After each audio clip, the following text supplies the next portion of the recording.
Voilà. Donc, je vais maintenant présenter euh, notre intervenante. Voilà. Michèle Vianès est présidente de Regard de Femmes. Donc, c'est qui est une association féministe créée en 1998. Je compte sur toi pour rectifier d'éventuelles erreurs, hein, dont le siège est à Lyon, mais qui a un travail au national et à l'international.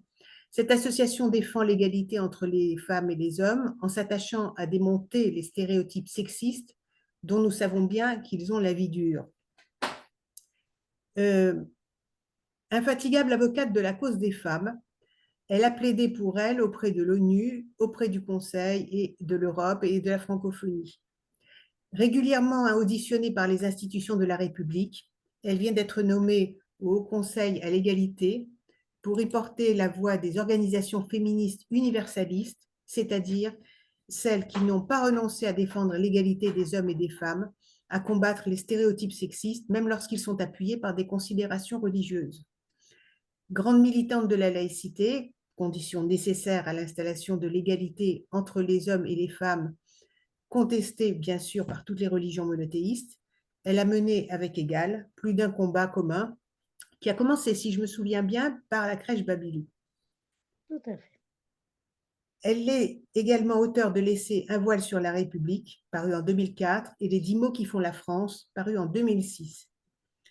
Alors c'est pourquoi je suis particulièrement heureuse qu'elle ait accepté de nous exposer la situation des petites filles musulmanes qu'on oblige à se voiler dès leur prime enfance pour être certain qu'à l'âge adulte, elles ne se rebelleront pas et ne refuseront pas de porter ce voile. Il s'agit ici de la situation de petites filles françaises confrontées à des pratiques qui portent atteinte aux droits de l'enfant. Et je te passe la parole, Michel. J'ai bien mon micro. Merci. Alors, merci Martine. Merci aussi Françoise de m'accueillir et à toute l'équipe d'Égal. Je n'ai, attendez, j'ai plus de Ton questions. Voilà, image, il faut voilà, que tu c'est bon. remettes. C'est bien. Voilà, très bien. Oui, oui. Voilà, c'est moi qui, en voulant mettre le son, j'ai coupé l'image. On va y arriver. Donc, d'abord, bonsoir à toutes et tous et merci donc à toute l'équipe d'Égal que je rejoins aujourd'hui avec plaisir et Martine et Françoise que je retrouve dans beaucoup de nos combats communs sur la laïcité et l'égalité femmes-hommes qui vont bien ensemble. Donc, vous m'avez invité aujourd'hui à intervenir sur un sujet qui est aussi sensible qu'essentiel, le voilement des fillettes en France. C'est une pratique qui est en développement et qui interroge, je dirais, nos principes républicains. Alors, je vais d'abord vous parler de ce qui nous a alertés sur le terrain, puis je reviendrai sur nos premières démarches, à la fois juridiques et politiques, et j'aborderai ensuite les conséquences concrètes de cette pratique sur la santé et le développement des enfants, en vous expliquant donc pourquoi nous avons saisi les pouvoirs publics d'une part, via une pétition, et un rapport international, donc le Comité des droits de l'enfant par ailleurs, et je terminerai bien sûr par quelques recommandations. Donc l'alerte est venue du terrain d'Aubervilliers en 2016.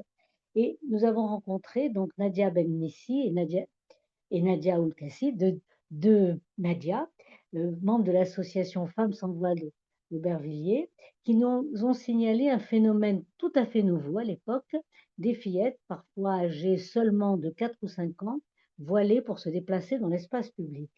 Elles nous ont montré des photos prises dans les rues, dans les écoles, dans les commerces, et elles nous ont également alertés sur l'émergence de sites de vente en ligne de hijab pour enfants, parfois dès 2 ans, avec un slogan, pour moi qu'on peut dire inquiétant, pour être une bonne musulmane dès le berceau.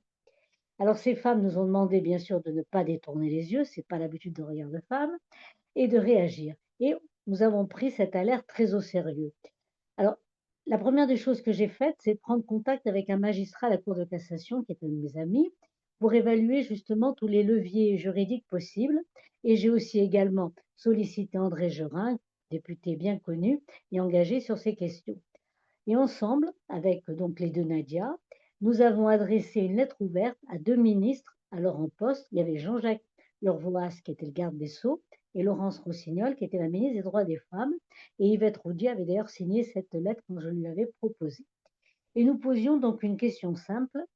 Les fillettes de filiation musulmane sont-elles protégées effectivement par le droit français comme tous les autres enfants? Et nous rappelions d'abord que la France n'a pas signé l'article 30, et mis des réserves, hein, de la Convention internationale des droits de l'enfant, cet article 30 qui tolère des dérogations ethniques, culturelles ou religieuses. Et on a rappelé bien sûr qu'en France, la loi ne reconnaît pas d'exception culturelle ou religieuse, elle est la même pour toutes, quelle que soit l'origine des parents. Elle protège les enfants contre toute forme de maltraitance, y compris celle exercée sous couvert d'autorité parentale ou de tradition religieuse. Et nous avons dit clairement, imposer le voile à une enfant, c'est une violence et c'est une atteinte à l'enfance. C'est une marque de soumission qui assigne justement la petite fille à avoir honte de son corps, à avoir peur de l'homme et à son infériorité dès les premières années de la vie. C'est une stratégie donc de contrôle du corps féminin. L'enfant n'est pas du tout un être libre, mais la propriété d'abord du père et ensuite du mari. Or, dans notre démocratie, aucune croyance, aucune justification religieuse ne peut primer sur les principes fondamentaux, notamment sur l'égalité filles et garçons. Et ce voilement précoce a une double fonction. D'une part, il fait porter aux fillettes la responsabilité de se protéger des hommes pour éviter les agressions sexuelles dont elles seraient responsables, et en même temps, il déresponsabilise les garçons en leur laissant croire que la violence ou un désir incontrôlé serait naturel, soit voire inexorable.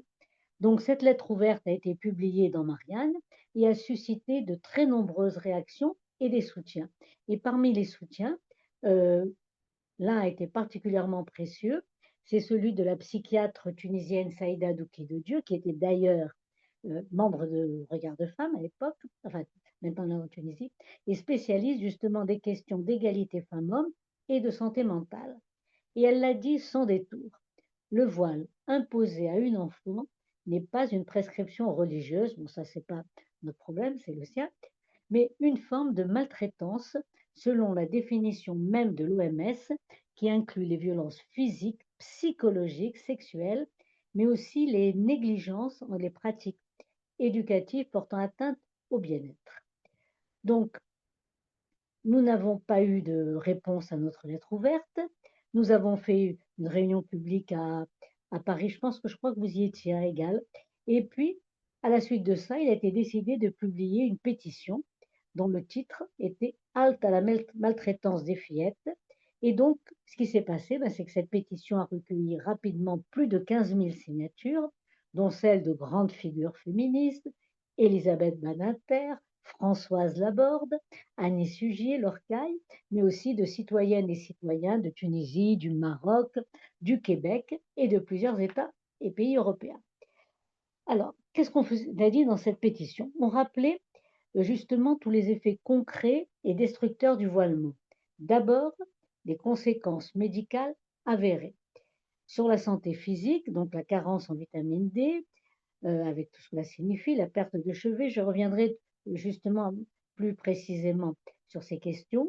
Et puis sur le plan psychique et social, une sexualité précoce, une exclusion d'activités essentielles, le sport, la musique, les jeux, et un isolement, une séparation, une perte de confiance et un frein à l'autonomie. Donc, que signifie ce voile? Eh bien, il apprend à l'enfant, la petite fille, la fillette, qu'elle doit se cacher, qu'elle est un danger pour les hommes et qu'elle ne peut pas exister librement dans l'espace public, ce qui constitue, vous en êtes bien d'accord, une entrave grave à son épanouissement, une fracture précoce de la confiance en elle et à terme un obstacle à son autonomie de future citoyenne. Donc on est bien dans une culture de l'enfermement et pas vraiment dans un choix, parce que le voilement des fillettes n'est pas un choix personnel, encore, surtout quand elles ont 2-3 ans, c'est même qu'elles n'ont pas encore la parole. Et surtout, ce n'est pas une tradition neutre, c'est une idéologie, une forme d'endoctrinement précoce qui sape justement les bases de notre pacte républicain, comme je l'avais dit tout à fait en ouverture. Et il porte atteinte au principe même d'égalité entre filles et garçons. Cette pratique constitue donc, selon nous, et selon l'OMS, une maltraitance au sens plein du terme, et elle doit être interdite, poursuivie et sanctionnée. Pour nous, c'est un devoir de la République de protéger tous les enfants, sans exception, contre les violences symboliques et éducatives, même lorsqu'elles sont masquées par une apparente tradition. Et nos nombreuses alertes sont restées lettres mortes. Donc cette pétition était adressée au président de la République à l'époque, c'était François Hollande. Et puis après, bah, ça traînait. Donc après, c'était donc Emmanuel Macron. Alors, je rappelle quand même que la France affiche haut et fort son engagement pour l'égalité entre les femmes et les hommes et pour la protection de l'enfance, hein, sur les deux côtés. Alors, ce qui nous perturbe et ce qui nous interroge vraiment, c'est pourquoi cette indifférence face à une pratique donc qui sexualise, je le répète, qui isole et qui conditionne les petites filles à un rôle de soumission. Donc devant cette absence de réaction, notre association donc Regard de Femmes, ONG auprès du Conseil économique et social de l'ONU, a décidé de porter cette question devant les Nations Unies et en particulier le Comité des droits de l'enfant à Genève. Donc on a soumis ce qu'on appelle un rapport complémentaire au rapport de la France pour dénoncer une maltraitance qui se pratique donc au vu et au su de tous dans l'espace public français, mais qui échappe totalement au radar de l'État, sans réaction des autorités ni politique publique dédiée. Et donc, ça nous paraissait indispensable de dénoncer cette maltraitance qui était visible mais ignorée par les autorités françaises. Et notre rapport, alors qu'est-ce qu'il contient ce rapport? Il décrit une situation aussi préoccupante que banalisée. Des petites filles voilées dès 2 ou 3 ans, parfois en djilbab, un vêtement qui couvre tout le corps, parfois même le visage, hein. Par ailleurs, des catalogues et des vidéos en ligne destinés spécifiquement aux tout petits, pour justement bien leur apprendre à se conformer à des prescriptions religieuses. Et donc, je rappelle que ce ne sont pas des tenues religieuses, ce sont des marqueurs idéologiques. L'enfant n'est pas une croyante, hein, surtout quand elle a 3 ou 4 ans, et ce sont les adultes donc qui vont projeter leurs convictions sur elle pour l'embrigader, l'habituer à se soumettre et à porter cette tenue donc islamiste. Alors, pourquoi cette maltraitance alors que la France dispose des outils juridiques nécessaires pour protéger ses enfants? D'abord, le Code civil et en particulier son article 375 qui permet au juge des enfants d'intervenir, alors là je cite, hein, si la santé, la sécurité ou la moralité d'un mineur sont en danger, on peut penser que pour une mineure c'est la même chose, ou si le développement affectif, social ou intellectuel de l'enfant est menacé. Donc cet article 375 qui est extrêmement important. En même temps, la Convention internationale des droits de l'enfant, donc ratifiée par la France, avec la réserve dont j'ai parlé, et de toute façon, la CID, la Convention internationale des droits de l'enfant, interdit toute pratique traditionnelle nuisible à l'enfant. D'ailleurs, on parle même de pratiques néfastes, hein, nuisibles à l'enfant, et impose à l'État d'agir justement contre ces pratiques préjudiciables à la santé de l'enfant et de garantir l'intérêt supérieur de l'enfant, quel que soit son milieu culturel ou religieux. Donc, la France a 2 outils juridiques importants, hein, le Code civil avec son article 375 et la Convention internationale des droits de l'enfant. Et pourtant, l'État ne réagit pas. Et c'est alors dans ce rapport à la CID, donc puisque c'était à l'ONU, nous avons parlé d'une violation flagrante de la Convention internationale des droits de l'enfant. Et notre rapport montre justement que le voilement des fillettes contrevient aux 4 principes clés de la Convention. Le premier, alors là je vais être un petit peu très précise, le premier c'est la non-discrimination, c'est l'article 2. Voiler une fillette, mais pas son frère, c'est instaurer justement une inégalité entre filles et garçons dès le plus jeune âge. Donc, on enseigne à la fille qu'elle doit se cacher, qu'elle est un danger pour les hommes, tandis que le garçon, lui, est libre. Et donc, c'est bien une vision du monde hiérarchisée, sexiste, qui n'a pas sa place dans notre démocratie qui est censée être égalitaire. Deuxième article, l'article 3. L'intérêt supérieur de l'enfant. Alors, bien évidemment, ce n'est pas l'intérêt de l'enfant, mais celui des adultes qui prévaut, puisqu'il est imposé pour conformer la fillette aux croyances de ses parents et pour l'assigner à un rôle sexué, la discrétion, l'obéissance, la pudeur, le silence. Ensuite, l'article 6 qui parle du droit au développement. Donc l'enfant a besoin de jouer, courir, expérimenter, explorer, de voir le monde et d'être vu. Eh bien, que se passe-t-il avec le voile? Eh bien, il va freiner à la fois la motricité, l'éveil et les liens sociaux. Alors sa motricité, c'est évident, hein, elle peut moins bouger, elle peut tomber, en été, elle va transpirer, elle va avoir chaud. Son développement cognitif, elle interagit moins, hein, puisqu'elle est quand même, entravée dans cette tenue.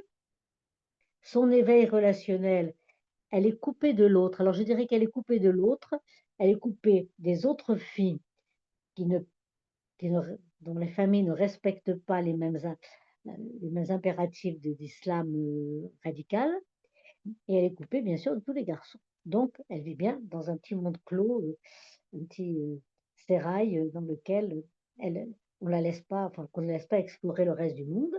Et puis son imaginaire, bien sûr comment est-ce qu'elle peut imaginer autre chose si on ne lui montre rien d'autre que ceci et toute sa liberté intérieure. Et le quatrième principe clé de la convention, c'est le respect de l'opinion de l'enfant. L'article 12 là, est là, ce qui suppose donc une capacité de discernement qui est absente pour les toutes petites filles qui le portent. Donc c'est ça aussi qui est important. Donc ces 4 points, donc cette violation flagrante de la Convention internationale des droits de l'enfant. Mais c'est aussi une atteinte grave à la santé des fillettes. Le rapport met également en lumière, notre rapport met également en lumière les risques très concrets pour la santé des fillettes. Alors, il y a d'abord la santé psychique. Le voile sexualise précocement le corps puisqu'il est censé protéger la fillette du désir masculin. Cela réduit en plus la petite fille à son sexe, hein. Elle n'est qu'un sexe puisqu'il faut toute la cacher. Et l'amène à se vivre aussi comme une menace pour les hommes et donc à se méfier de son propre corps. Et on est cette espèce de double paradoxe qui est totalement destructeur. Donc, elle est infantilisée en tant qu'être pensant, puisque on va lui imposer une manière de penser, mais elle est adultifiée, si vous me permettez le mot, au point de vue sexuel, sexuellement. Donc, pour se construire avec tout ça, bonjour. Ensuite, donc santé psychique, santé physique. Alors, j'en ai parlé tout à l'heure brièvement. Carence en vitamine D, due en particulier à l'absence d'exposition au soleil, risque de retard de la croissance, des troubles musculaires, fragilité osseuse et baisse des défenses immunitaires. Donc, tous des phénomènes qui sont vraiment constatés dans les pays arabo-musulmans. Un autre problème dont on parle très peu, c'est la perte des cheveux qui est due à la chaleur, l'humidité et la tension permanente sur le cuir chevelu. Or, les cheveux ont un rôle de protection, hein, par rapport au cerveau. Donc, c'est ça qui est important et qui est grave, hein. Et puis, alors, santé psychique, santé physique et le bien-être social et éducatif que j'ai déjà dit. Le voilement, donc, restreint la liberté de mouvement, la possibilité de jouer, de courir, de faire du sport, l'accès aux loisirs et aux autres enfants, et surtout l'identification à des modèles d'émancipation féminine. Elle ne peut s'identifier qu'à l'imitation à sa mère, qui est quelque chose qui existe pour tous les enfants, mais elle n'a pas d'autre vision que cette identification. Donc l'enfant est bien enfermé dans une culture de la soumission où elle n'apprend pas à prendre sa place, où elle n'apprend pas à s'exprimer, où elle n'apprend pas à explorer le monde. Et donc, le voilement n'est pas un vêtement, c'est un système.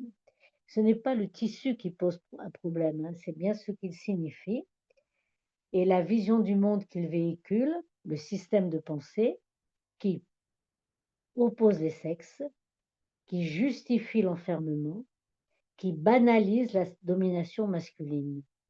À travers le voile, c'est bien une vision du monde non démocratique, inégalitaire, patriarcale qui s'installe au cœur même de la République. Et comme l'a dit l'Association tunisienne des droits de l'enfant, que je cite, le voilement des petites filles est un crime contre l'enfance.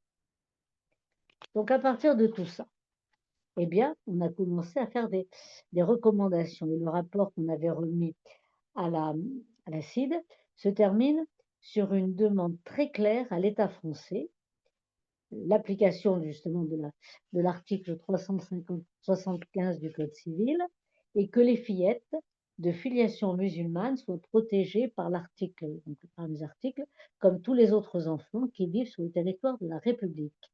Et la République ne peut pas laisser certaines fillettes en dehors du droit commun. Et c'est aussi un appel à la cohérence, hein.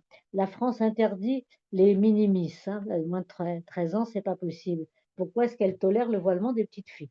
Quand même, si la France aussi promeut l'égalité entre les sexes, pourquoi accepte-t-elle qu'une fillette soit assignée à un rôle de soumission dès 3 ans? Donc, ce que nous demandons, c'est à la fois égalité entre toutes les petites filles en France et protection de toutes les petites filles, notamment vis-à-vis de pratiques de certains parents. Et donc, pour nous, pourquoi est-ce que le regard de femme, c'est vraiment mise enfin, au premier rang de ce combat, c'est que cette pratique, lorsqu'elle est tolérée, sape justement les fondements de la République, la liberté, l'égalité, la dignité et le respect de l'enfance, et puis je dirais la fraternité ou la sororité, donc puisqu'elle ne peut pas voir les autres. C'est pourquoi, et là je vais terminer là-dessus, lorsque Regard de Femme a remis la pétition à la présidence de la République, en même temps, nous avons remis des préconisations en 2017, donc en même temps que la pétition, et je vais les donner. Et c'est, enfin, je dirais que, toujours très concret, très pratique, les préconisations qu'on a faites, on n'a pas besoin de faire des lois, hein, voilà. Et donc, nous demandons que la République protège réellement toutes ces filles, sans exception, en prenant des mesures concrètes et immédiates, et je vais citer ces mesures concrètes et immédiates. D'abord, que les parquets saisissent les juges pour enfants lorsque les fillettes sont voilées dès le plus jeune âge. Ils ont l'article 375 du Code civil qui leur permet. Que la protection maternelle et infantile considère ce voilement comme un signalement de danger pour le développement de l'enfant. Pas besoin de faire de loi là-dessus. Que les responsables religieux soient rappelés à l'ordre. Aucun alibi religieux ne saurait justifier l'effacement des filles. Et là, je me permets de faire une petite parenthèse.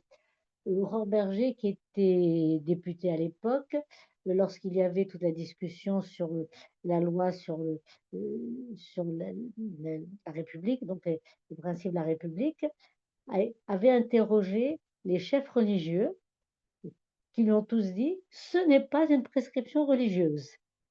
Bon, ils le disent, mais la République française n'a rien fait et elle n'a pas été capable enfin, elle n'a pas pu déposer une loi ou ajouter un amendement sur cette question dans la fameuse loi, de même que Françoise qui nous écoute là n'a jamais pu, alors qu'elle a bien travaillé là-dessus quand elle était sénatrice, se faire entendre pour qu'il y ait une proposition de loi pour protéger justement les petites filles. Donc, je reviens. Les parquets saisissent les juges pour enfants. La protection maternelle et infantile, signalement en danger. Les responsables religieux soient rappelés à l'ordre. Que les programmes scolaires renforcent l'éducation à l'égalité. Là, Evars, je ne sais pas s'il en parle. Et que les agents de l'État soient formés à reconnaître cette forme de maltraitance. Il faut bien employer le terme de maltraitance. Et surtout, que la République interdise et sanctionne clairement ces pratiques par des circulaires adressées aux préfets, aux parquets et à tous les services concernés. Donc, pas besoin de faire des lois. Nous avons tout l'arsenal législatif pour le faire. Ce qu'il manque, c'est la, je dirais, la volonté politique. Et je le redis avec gravité, contraindre une fillette à se cacher, lui imposer la honte de son corps, c'est l'empêcher d'être une citoyenne à part entière. C'est une défaillance de la République dans sa promesse d'égalité, dans sa promesse de protection et de justice pour toutes les filles, quelle que soit leur origine ou leur religion. Et alors, qu'est-ce que nous demandons? Que toutes les fillettes de filiation musulmane soient protégées comme toutes les autres, qu'aucune culture, qu'aucune religion, qu'aucune pression communautaire ne vienne justifier leur soumission, et que la République tienne parole, qu'elle défende avec cohérence et courage ses principes fondamentaux, y compris face à ce qui dérange. Je vous remercie de votre écoute et je suis prête à répondre à vos questions. Merci Michel, merci beaucoup pour cet exposé extrêmement clair et argumenté. Je crois que c'est ça surtout qu'on peut retenir, c'est la quantité d'arguments et de sous-bassements juridiques que tu as mis en avant et qui permettent effectivement au-delà de l'indignation épidermique qu'on a devant cette pratique, on a forcément d'autres raisons de s'insurger et de l'empêcher.